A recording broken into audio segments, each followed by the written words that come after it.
Well, when it comes to smartphones, there's a lot of different ones to choose from. And today we're going to look at one from a company that we always talk about all the time, but rarely on the smartphone front, from ASUS. This is the Zenfone 3.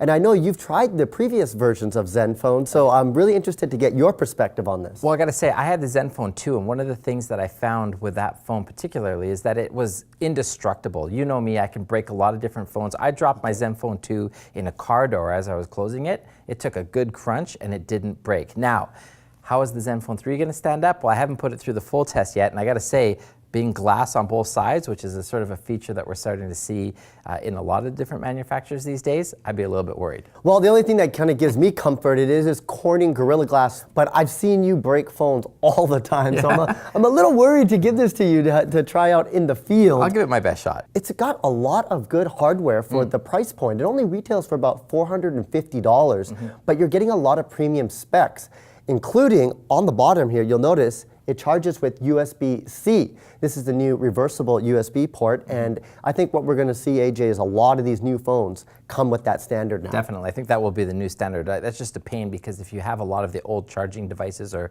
charging stations or accessories, you're going to be out there having to replace all of those. Another thing that I really thought was interesting with this phone, the Zenfone over top of the Android operating system is built in a lot of different features. This one-handed feature, I know this is actually really cool. So because it is such a large screen, with one hand now, it shrinks the size of the screen, and I can actually navigate the full phone and actually open and close apps with just one finger, again, because I can't quite reach all the way across. Yeah, it is a 5.5-inch screen, so if you're not like an NBA player, you're going to probably have to navigate it. I got some pretty big hands. Yeah, I mean, you still can't get from corner to corner, so you got to be like someone like Shaquille O'Neal to be able to. They also put a lot of work into the camera as well. It's got a 16-megapixel camera on the front. It's got on the back, I should say, 8-megapixel on the front.